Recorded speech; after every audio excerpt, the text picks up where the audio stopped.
In this video, I am going to show you how to backup WordPress website from Cpanel. So let's see how we can do it. So first of all, you need to log into your Cpanel account, and here you will see an option File Manager. Just click on it.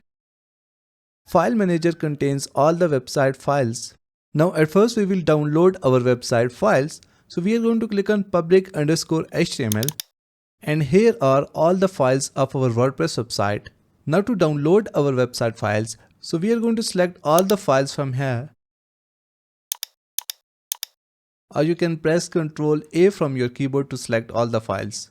Once all the files are selected, we are going to click on download from here. And in this way, all the files will be downloaded to our computer. So once our website files are downloaded, we will go back to our Cpanel homepage, and here we will see another option, databases. So we are going to select phpMyAdmin from here. Select our database.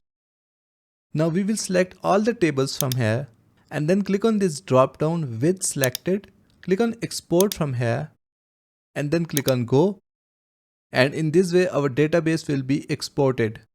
So our website files are exported, as well as our database is now also exported.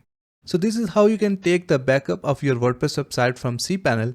Thank you so much for watching the video tutorial. Please like the video and subscribe to my channel.